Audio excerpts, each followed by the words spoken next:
Hello, this is Mikey, and for the next hour, I will be reading from today's New York Times, March 10th, on the Niagara Frontier Radio Reading Service. Now let's see what we've got here. Front page.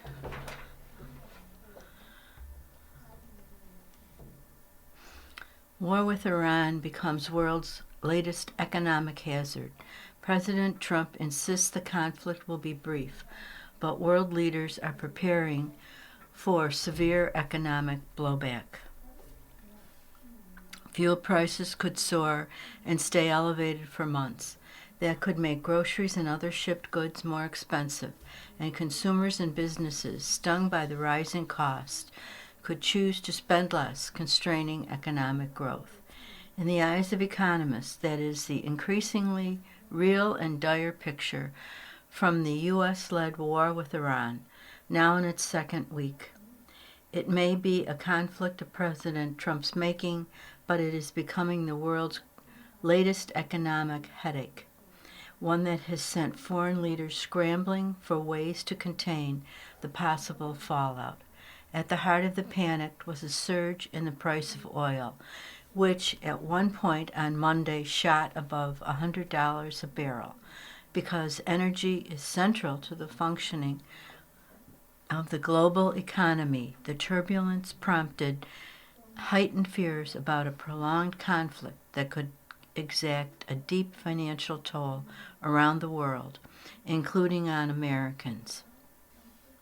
War in the Middle East drives oil prices to highest level since the pandemic. In response, world leaders convened an emergency meeting on Monday of the Group of 7 countries, where finance ministers considered, yet decided against, tapping their national sources of oil to increase valuable supply. It was only after Mr. Trump asserted later in the day that the war was nearing its conclusion that oil prices began to calm down again, falling to around $85 a barrel. I knew oil prices would go up if I did this, Mr. Trump told a news conference in Florida. They've gone up probably less than I thought they'd go up. That fit a pattern for Mr. Trump, who has frequently brushed aside any economic blowback posed by his policy choices, including his military strikes on Iran.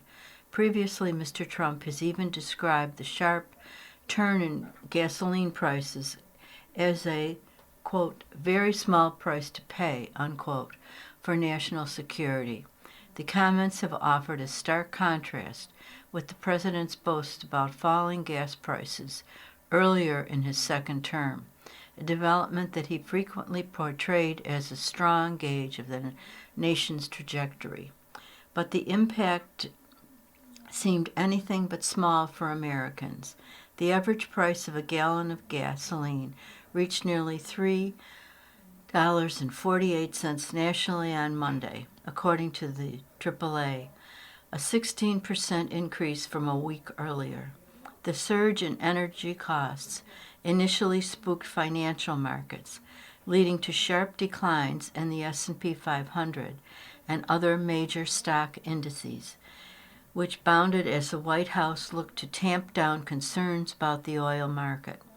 The White House is in constant coordination with the relevant agencies on this important issue, as it is a top priority to the president, Taylor Rogers, a White House spokesman, said in a statement. She described the surge in oil prices as a short-term change, adding that it would again drop dramatically once the objectives of Operation Epic Fury are achieved, unquote. In many ways, the fallout around Iran has been similar to the global panic that greeted the start of Mr. Trump's trade war nearly a year ago. Then, too, economists warned about looming upheaval, while world leaders panicked over the consequences of their economy, for their economies. Some of the dire predictions came to pass, jolting consumers and businesses in ways still being felt today. Yet Mr. Trump remained undeterred in both cases, forging ahead despite warnings that his strategy could inflict lasting economic damage, perhaps even touching off a global recession. This is a very concerning shock to consumers, which have been a driving force in the economy, said Tim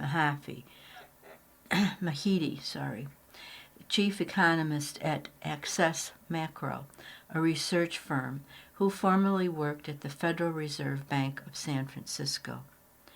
He noted that consumer spending, which drives roughly 70% of the U.S. economic growth, was the only sector that expanded throughout most of last year. Now, with Americans having run through their savings, Mr. Mahidi said, the energy shock is, quote, really hitting at a bad time. I'm very concerned this could tip us into a recession if it persists, he said. Exactly how the war will ripple across the global economy may mostly depend on one factor, its duration.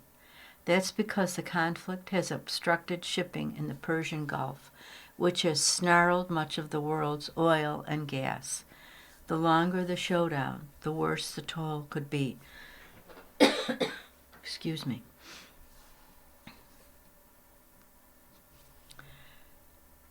Though the administration has signaled it believes shipments could restart soon, quote, we're not too long, I think, before you will see more regular resumption of ship traffic through the Strait of Hormuz, said Chris Wright, the Energy Secretary, in an interview Sunday on CNN's State of the Union. If U.S. strikes on Iran conclude in a few weeks, most economists believe that the rise in gas prices and other disruptions may prove short-lived. But that doesn't mean that the war will be painless, especially for Americans who are already suffering a real pinch at the pump. Quote, if $100 per barrel oil is sustained, you're going to see the impact most directly in less consumer spending, said Bernard Yaros, the lead U.S. economist at Oxford Economics. He added that low-income consumers would shoulder the heaviest burden because energy accounts for so much of their monthly spending. If hostilities continue for many months, however, the damage to the global economy could be more pronounced. Oil could stay above $100 a barrel in a worst-case scenario, carrying severe repercussions that would make goods more expensive and slow global growth, said Gregory Dacko, the chief economist at EY Parthenon. A protracted conflict could cause inflation globally to rise about 2 percentage points faster than it would have otherwise, he estimated. In the United States, that means inflation could top 4% this year. The surge in prices would coincide with a slowdown that could tip off a recession and depress total U.S. output, the nation's gross domestic product. A measure of that output would grow only 1.6% in 2026, compared with the 2.4% originally projected, Mr. Dacko found. These new risks have surfaced at a vexing moment for the U.S. economy, which is still growing when prices are high and the labor market is showing new signs of weakness. The competing forces are the result of factors including the meteoric rise of artificial intelligence and Mr. Trump's policies, including his steep tariffs and mass deportations. Quote, this administration is a sequence of supply shocks, Mr. Mahidi said. This is coming on top of two other significant supply shocks: tariffs and immigration policy. Despite those warnings, the Trump administration has remained bullish about the pace of the war with Iran. Asked this weekend if he was concerned about the rise in gas prices, Mr. Trump told reporters, quote, "No, this is a short excursion into something that should have been done for 47 years. No president had the guts to do it," unquote. But Mr. Trump has also not ruled out sending troops into the country, which would mark a dramatic escalation in the fighting. With an ever-shifting definition for what might render the operation a success, the president has taken some steps to insulate Americans from economic fallout.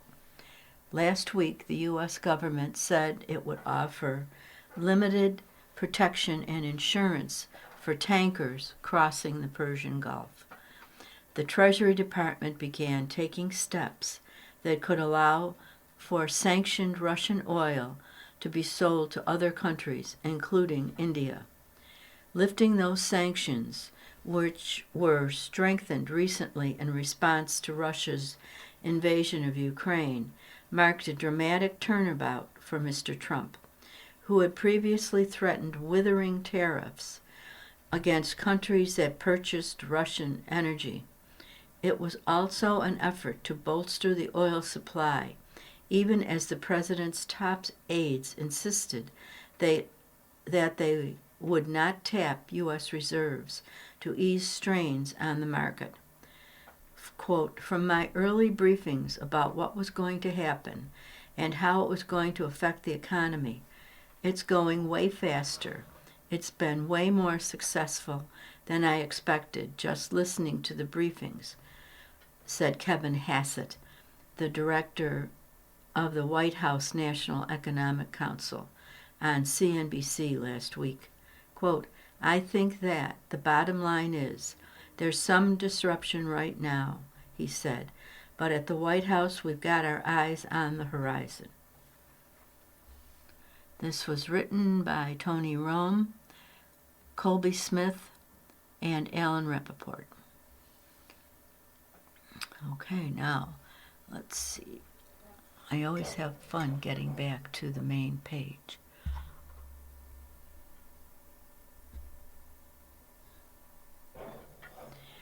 And we did it. Thank you for your patience. Let's see. Let's read about fear and hope for Iranians trapped between bombs and defiant rulers. Many in Iran feel helpless in the face of their entrenched system, and some are becoming increasingly embittered by the fierce American and Israeli bombardment. Apocalyptic scenes of bombardment, like at an oil storage facility in the Tehran area on Sunday, have contributed to many Iranians' gloominess about their nation's future. This picture looks like a huge storm coming in. The sky is black, but it's actually just the clouds from the oil. This is written by Erica Solomon, Kiana Hayeri, and Fariz Fashihi. When Israel and the United States first dropped bombs on Tehran, his native city, Arian was elated. He was convinced he was witnessing the end of nearly 5 decades of brutal theocracy. A week into the onslaught, he watched the midnight sky light up under ferocious bombardment and saw dawn darken as toxic black smoke choked the Iranian capital and burned his skin. The shock of those scenes left him wondering if his hopes for the U.S.-Israeli campaign were, quote, "just my own illusion," unquote. They've hit everywhere. The night turned into morning and morning into night. Sidarian, 33, who, like all those interviewed by the New York Times, asked not to be identified by his full name, fearing retaliation.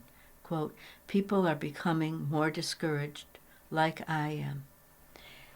You are listening to a reading of articles and features from the New York Times on the Niagara Frontier Radio Reading Service. Across Iran, more than 90 million people are trapped between those two terrifying realities. American and Israeli leaders, whose bombs are razing ever more parts of their infrastructure, have called on Iranians to use this as an opportunity for liberation, and their rulers, determined to cling to power, have threatened more bloodshed against whoever dares to answer that call. Quote, "A society worn down by authoritarianism suddenly finds itself in the middle of a fire that has flared from outside," Mohammad Maljou, a well-known economist in Iran, wrote on social media, adding, quote, "War opens neither a door to reform nor a horizon of liberation," unquote. For Iranians, apocalyptic scenes of bombardment, street gutters ablaze in Tehran, mothers huddling with children in shaking bathrooms, and a school obliterated in the first hour of the war are the most terrifying episodes in a string of devastations to grip their country over the last 9 months. A deepening economic crisis was already exhausting an Iranian populace, still recovering from the 12-day war last June with Israel, briefly joined by U.S. warplanes.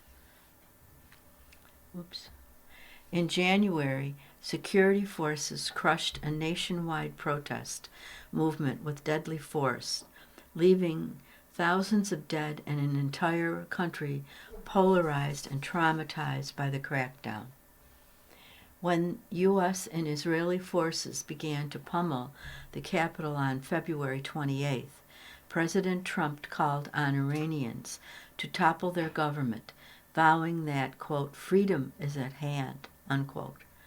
A week after the U.S.-Israeli strikes that killed Iran's supreme leader, Ayatollah Ali Khamenei,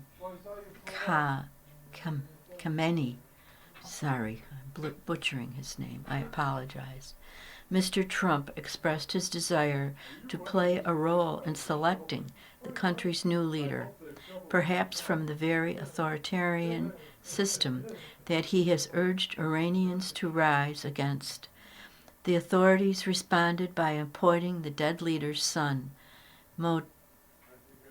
Mojtaby Khamenei, a hardline cleric, as the successor. At the same time, Iranian security officials have taken to the airwaves to warn their opponents. On state television on Thursday, one Revolutionary Guards official uttered stark language rarely used by the authorities in public, threatening that protesters would be viewed as agents of Israel. Quote, "The shoot-to-kill order has been issued," he said. "Nobody has spoken to you about this directly," unquote. After the war began, Asu, a Persian-language publishing house, invited residents of Tehran to publish anonymous notes about their feelings. Often these were a jumbled mix of persistent hopes that the chaos could still bring down the current system and despair over the destruction that was being wrought. "We are living in a space filled with fear and hope, but my fears are greater than my hopes," one respondent said. For days, American and Israeli bombardments have pulverized Iranian military, intelligence, and police sites across the country, and yet there is no clear indication of a collapse in the government's deeply entrenched and ideological motivated security forces. There's a picture here that's quite dramatic. It looks like part of that one that I already tried to describe. It's huge black clouds, and in the middle of it is a power pole, and there's a workman up on the pole with his ropes tying him up, but he only has a cap on, no face masks or anything like that, and he's in the middle of all this completely obliterating black smoke trying to fix the wires. It says most ordinary Iranians are cut off from the internet, and for some it has been maddening to have so little information on what is happening. Many residents describe seeing large crowds of Basij, the plainclothes militia linked to the Revolutionary Guards, wandering the streets on motorcycles and shouting religious slogans as they pass. Intelligence and security services still seem to be monitoring signs of dissent. A resident of one wealthy high-rise in Tehran, Farzad, said that in the hours after the announcement that the Ayatollah Khamenei had died, his neighbors loudly celebrated on their balconies, shouting cheerfully into the streets. Days later, he said, the building's administration informed them that it had been warned by the security services that their apartments would be raided should any further outbursts occur. Checkpoints have been profiled around the city, and many Iranians' phones have been inundated with state messages urging them to join pro-government rallies and to report anyone taking photographs. Other texts come with tacit threats of violence. Quote, any movement that disrupts security will be considered direct cooperation with the enemy and will be met with the firm response of your sons in the IRGC intelligence organization. One text message shared with the Times said, referring to the Islamic Revolutionary Guard Corps. While surrounded by these dangers, most ordinary Iranians are cut off from the internet, and several residents interviewed said it was maddening to have almost no way to understand what was happening in their own country. Amir Hossein Bagheri, an engineer in Iran, wrote on his Facebook page that he was as wary of state media as he was of foreign news outlets, saying that it rarely covered how deadly and terrifying the war has been for Iranian civilians. Quote, none of them are trustworthy, unquote, he wrote. Recent attacks and the responses U.S. military officials have offered appear to have only deepened the mistrust. Over the past 2 days, attacks have blown up fuel storage facilities, sending oily smoke and black rain down upon Tehran. Strikes have also blown up a desalination plant as Iran grapples with a looming water crisis. A statement from U.S. Central Command on Sunday urged residents to stay home for their safety, even as it accused Iranian forces of using civilian areas to shield military operations and indicated that it would strike them. The state of uncertainty has left Iranians helpless and confused. Kazim, a merchant in Tehran's bazaar, said that he had witnessed a highway full of cars suddenly turn around and drive in the wrong direction when they noticed a traffic jam.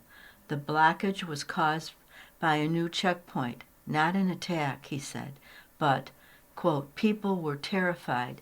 They thought bombs were about to fall, unquote.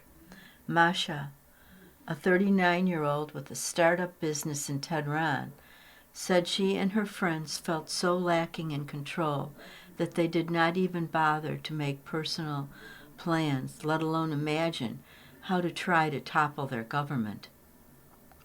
We've mostly accepted that we're living in a situation where so many factors affecting our fate are beyond us, she said. Pictures are really startling. Some Iranians still expressed hope that the war could eventually lead to the end of the Islamic Republic, particularly in areas like Iran's marginalized Kurdistan region, where ethnic Kurds have long suffered heavy discrimination and where some military groups have expressed ambitions to launch an insurgency. Omid, 28, an artist in the Kurdish region, said he and his neighbors were still, quote, quietly glad, unquote, when government sites were hit, as long as civilians were not hurt. Quote, freedom has a price, he said, and it's a price that has to be paid, unquote. But Payman, a digital entrepreneur in Tehran, worries that the price has grown too high. Like many Iranians interviewed, he said he spent his days at home, unable to work, watching the destruction with increasing fear and unease. He wondered how locals could prevent even petty crime with police stations bombed out, let alone how any government could pick up running the country after so much has been destroyed. Quote, we need police. We need intelligence services. We need military universities, he said. If we are going to live in Iran in the future, no matter what government we have, we still need institutions, unquote. When the war began, Payman imagined an indirect collaboration between the U.S. and Israeli militaries and Iranian protesters on the ground, envisioning an uneasy partnership akin to that of Moscow and Washington's fight against Nazi Germany in World War II. The situation today is not like that, he said. The U.S. and Israel are not actually cooperating with us. Instead, he said, Iran is gradually turning into ruins.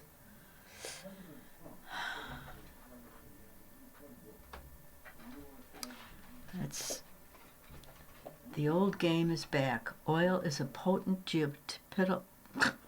geopolitical tool again.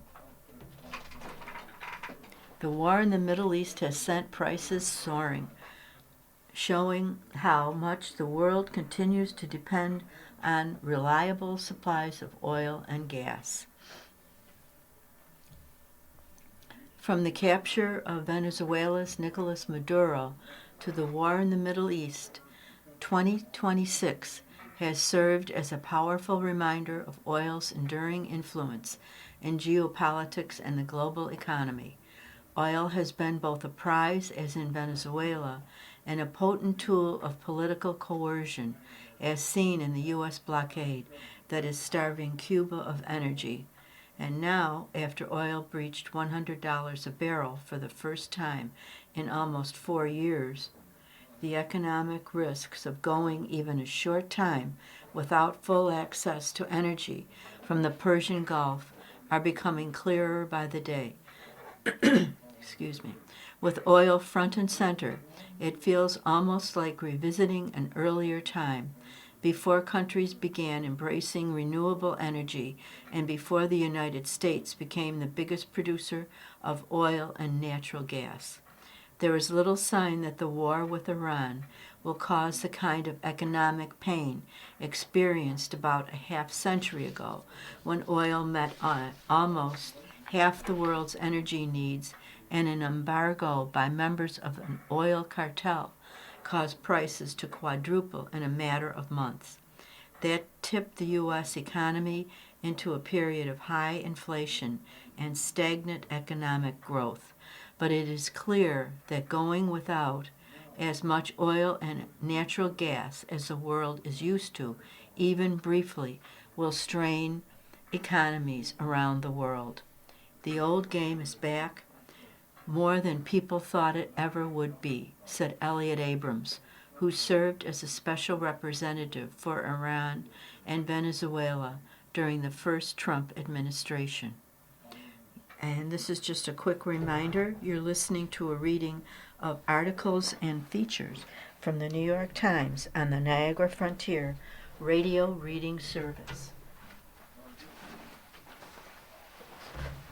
The world remains dependent on reliable oil and gas supplies, even though 2/3 of global spending in the energy sector now go to cleaner alternatives, such as solar power, that are growing much more quickly.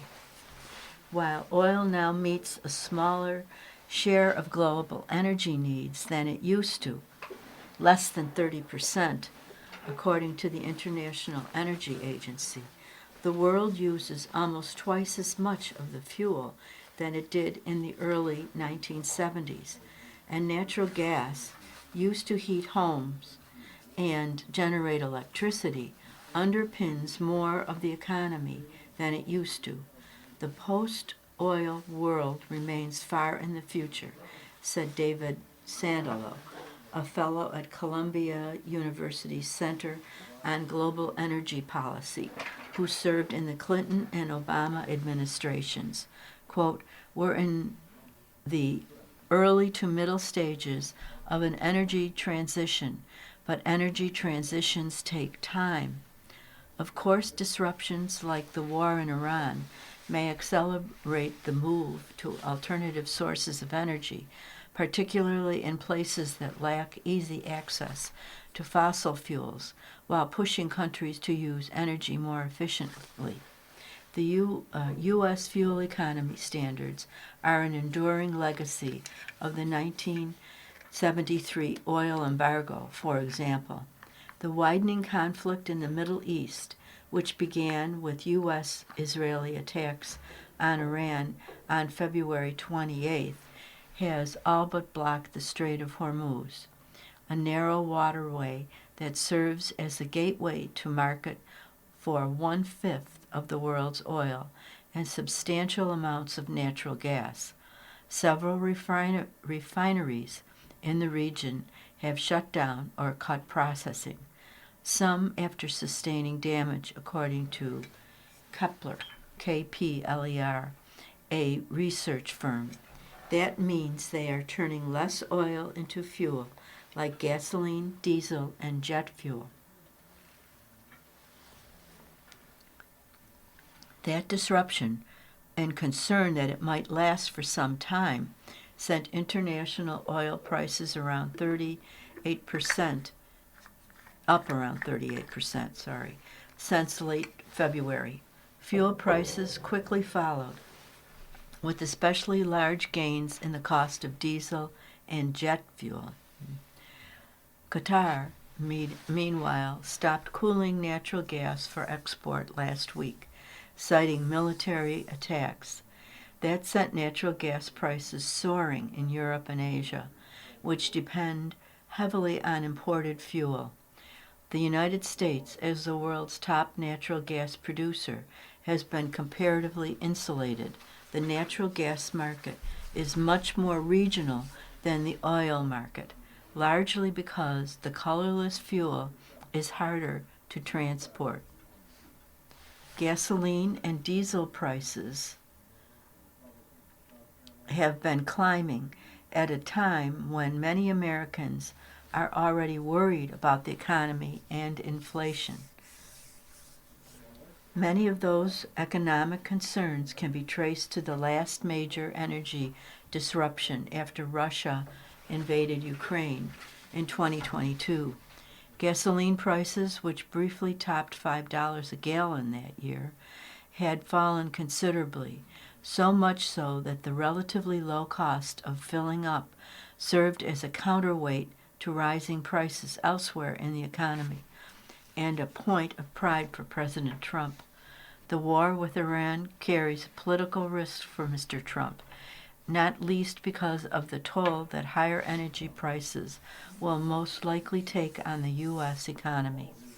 It is no coincidence that oil has reemerged as both geopolitical tool and an economic threat during a period when the United States is unwinding traditional relationships and clashing with other great powers, said Megan O'Sullivan, a deputy national security advisor for Iraq and Afghanistan under President George W. Bush.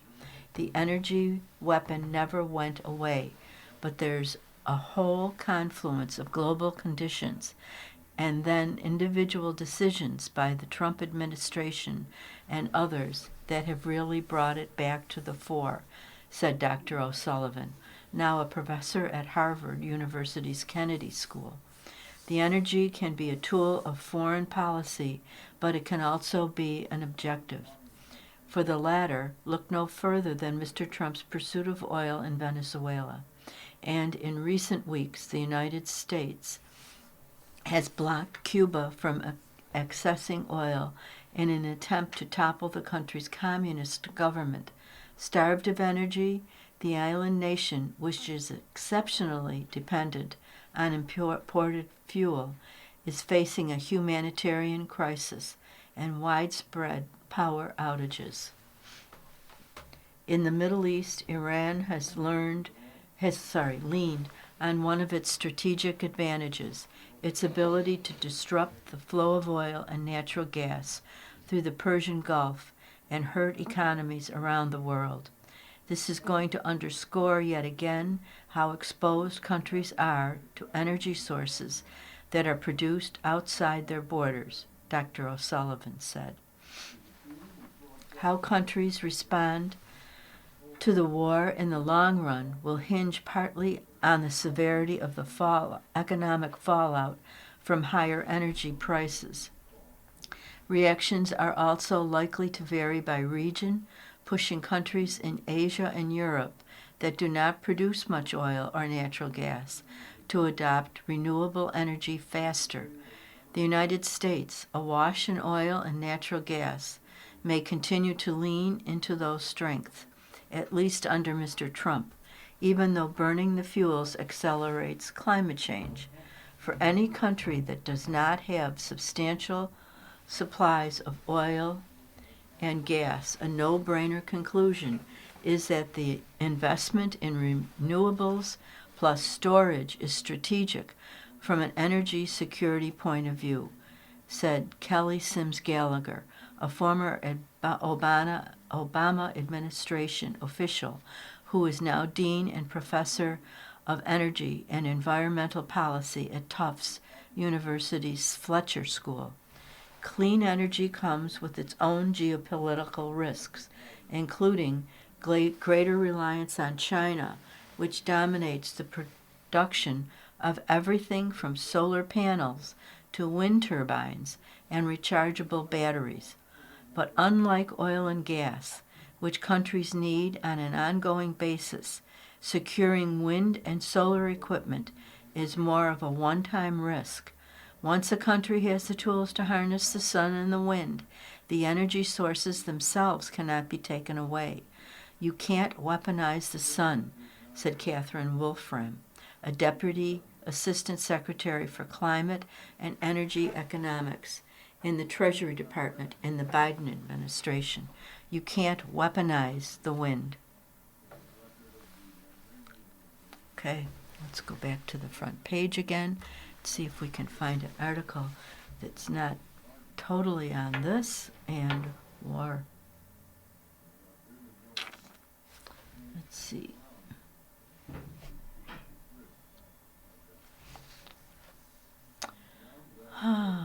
On the road with Zelensky, weathered, weary, and fighting on. Ukraine's leader, Volodymyr Zelensky, traveled east to visit frontline troops trying to stave off Russian attacks and invited reporters for the New York Times to go with him. He does look exhausted. There's a huge picture of him. This is a picture of him in Kramatorsk on Friday. They need a lot of things, he said of soldiers, and each day needs are changing. President Volodymyr Zelensky, with tired eyes, deep worry lines, and a beard flecked with gray, boarded a train on Thursday night in Kyiv to visit his troops in eastern Ukraine, where the fighting has been fiercest. It seemed a lonely journey.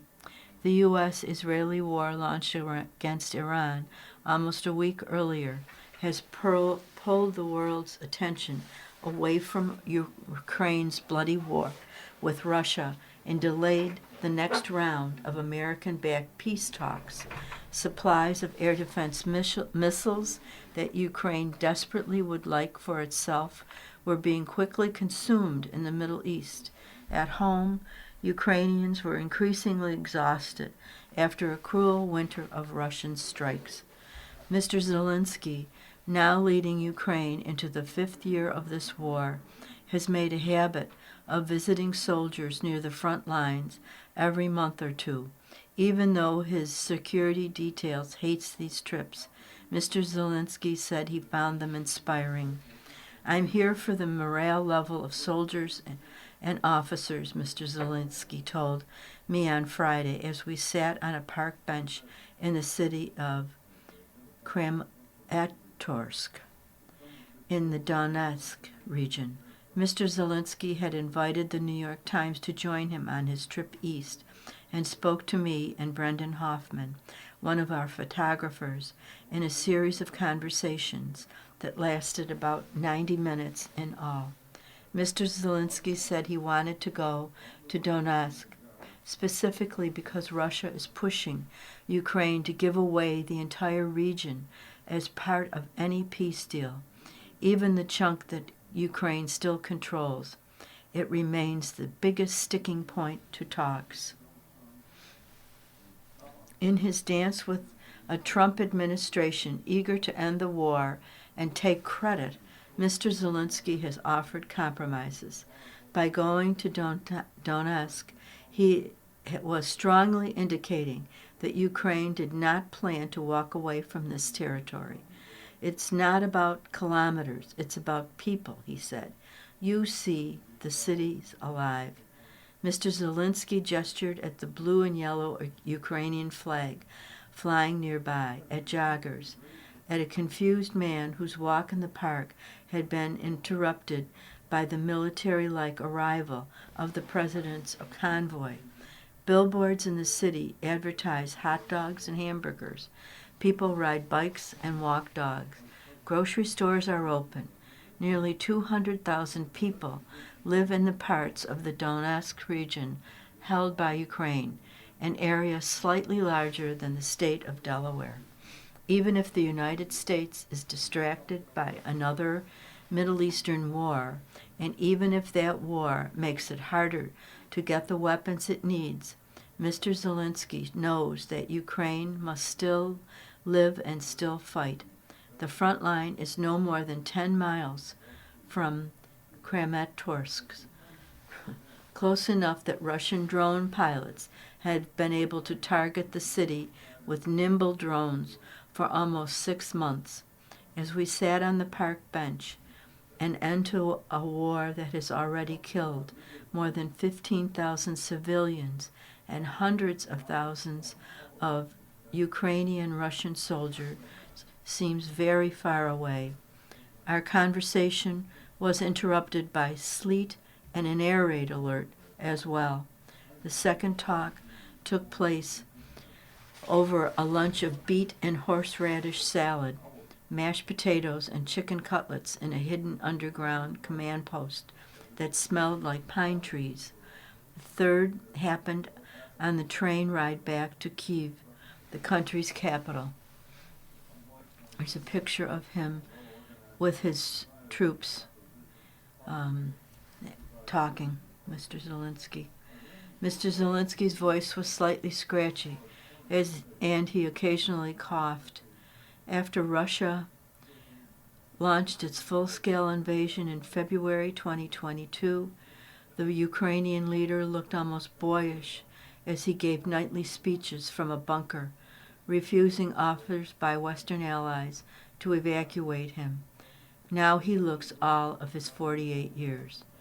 In our conversations, He repeatedly made 2 points: that his country was willing to use its battle-tested expertise and technology to help American allies in the Middle East, but that Ukraine needed more help fighting off Russia.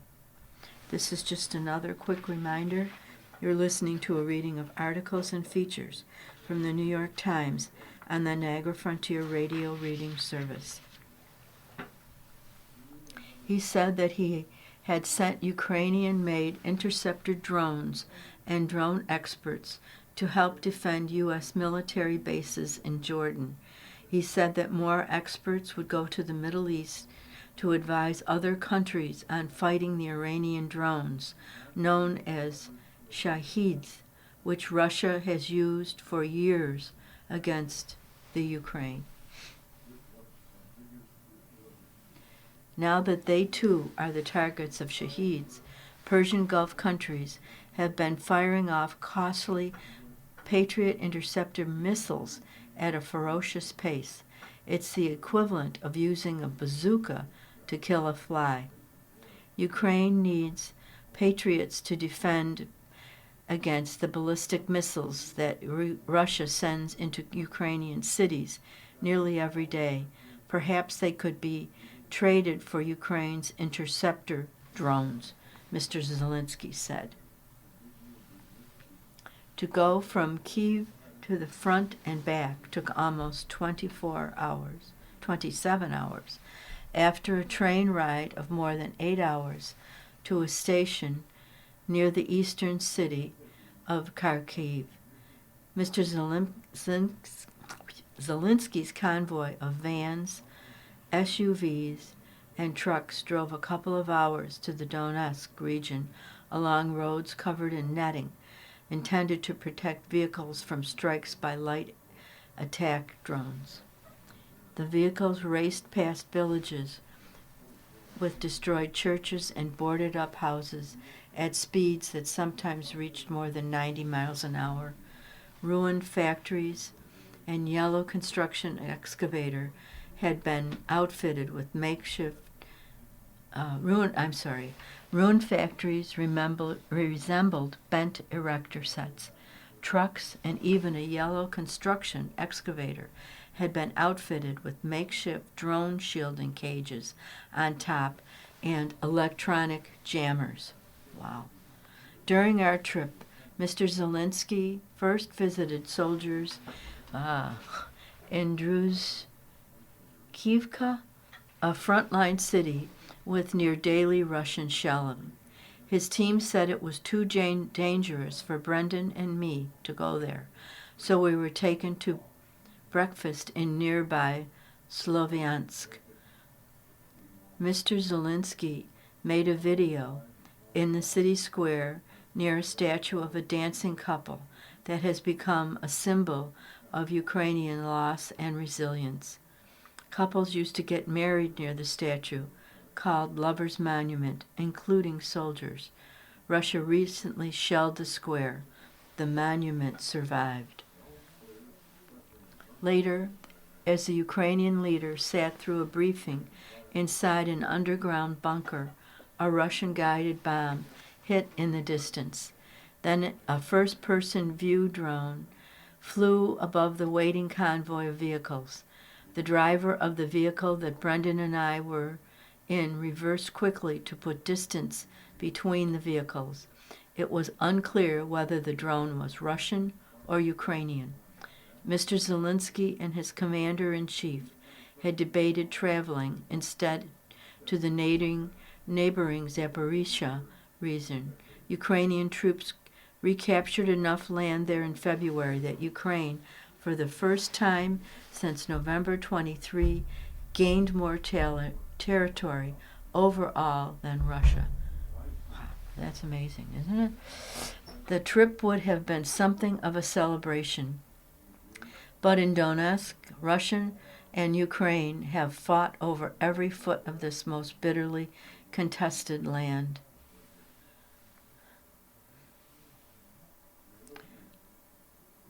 At military command posts, the Ukrainian president handed out medals to soldiers some of whom have been fighting for 12 years.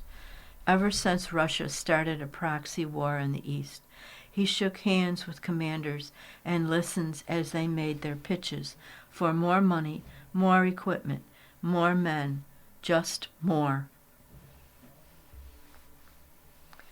When we're in the very intensive, challenging direction, the East, Mr. Zelensky acknowledged.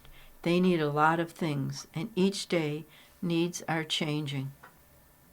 Throughout the day, Mr. Zelensky mainlined coffee.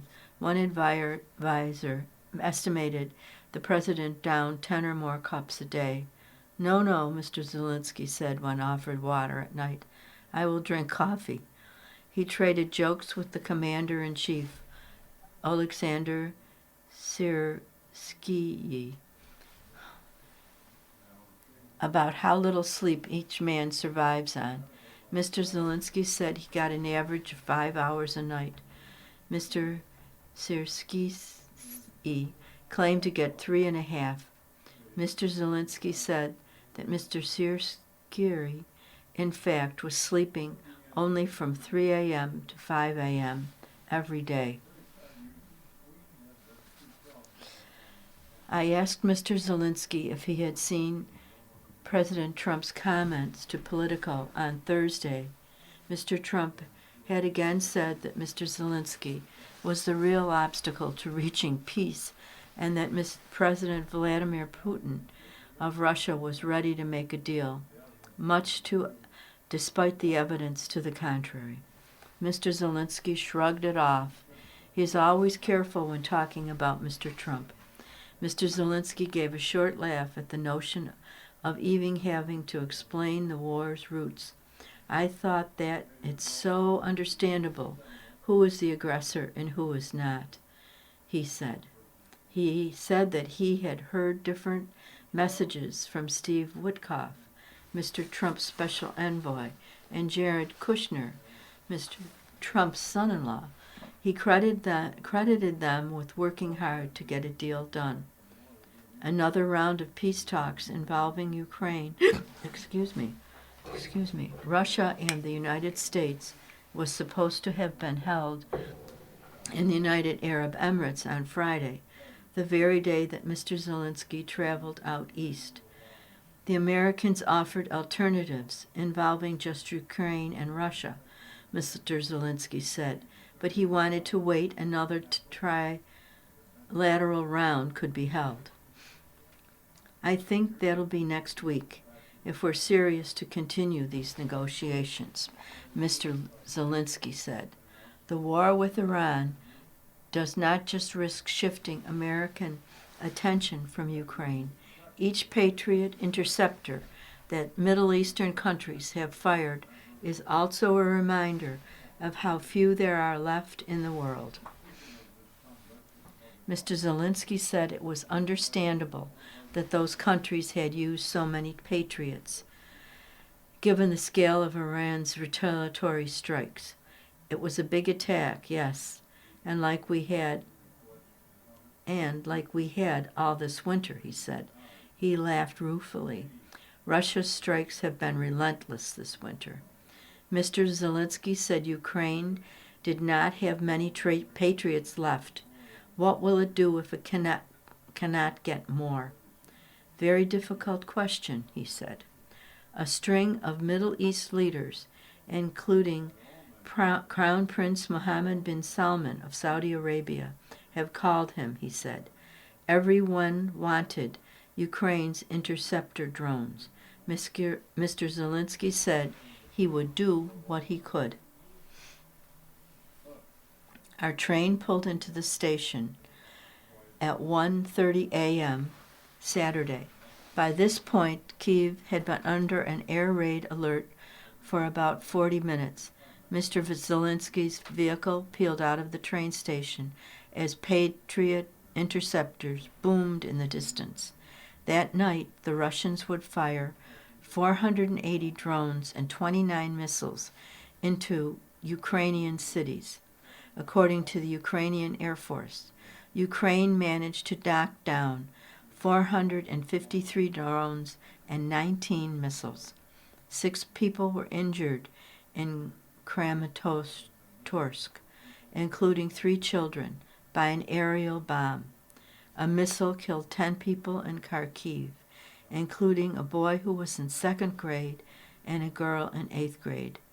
Their mothers died alongside them. Oh boy.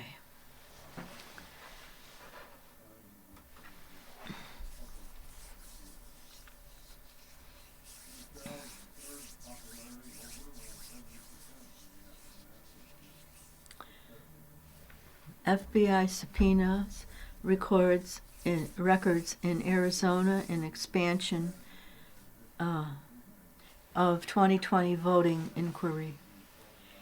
The subpoena was issued in recent days to the Arizona State Senate, which oversaw a sprawling but partisan audit of the vote result in Maricopa County.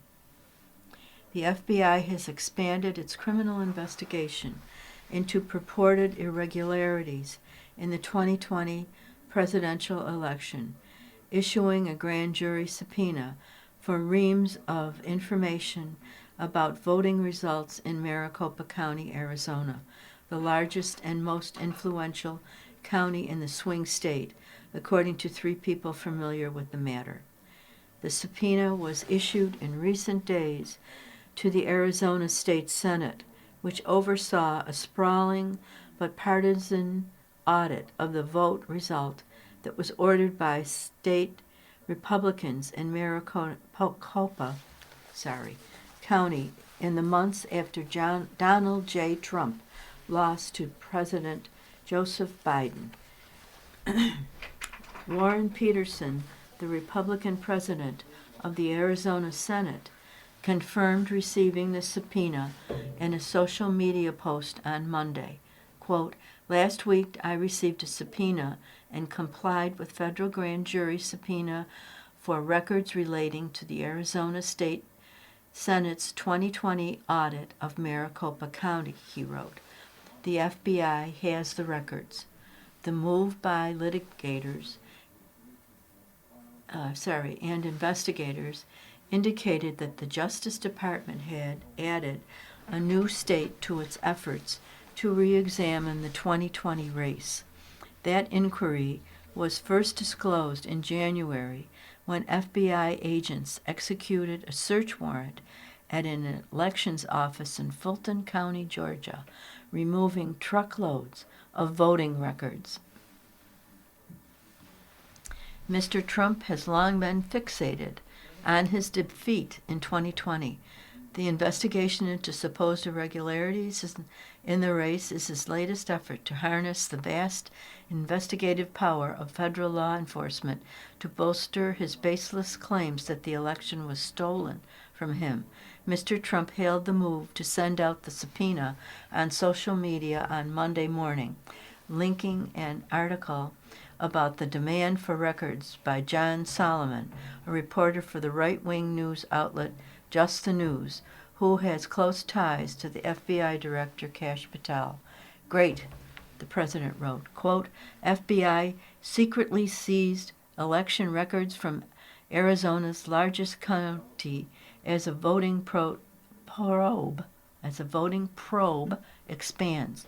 Chris Mays, the Arizona County Attorney General, said this in a statement on Monday that the 2020 election results had already been, quote, "certified, litigated, and confirmed," unquote. What the Trump administration appears to be pursuing now is not a legitimate law enforcement inquiry, Ms. Mays wrote. It is the weaponization of federal law enforcement in service of crackpots and lies, unquote. Adrian Fontes, the Arizona Secretary of State, said in a statement on Monday evening that Mr. Warren's decision to hand over the data from the audit was based on, quote, "conspiracy theories." Mr. Fontes also warned that his office was working to identify legal options to protect any voter information that might have been shared with federal investigators. The subpoena issued to the state Senate appeared to be a way to get around the fact that many of the records from the 2020 election in Maricopa County, including ballots, have already been destroyed under the normal election practices, according to two state officials familiar with the matter. You've been listening to a reading of articles and features from today's New York Times. Let me get back there.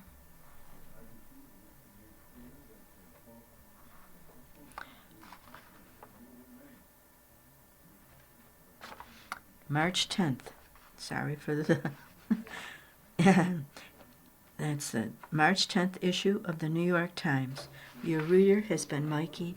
Thank you for listening. Sorry about any of my spazzing around here.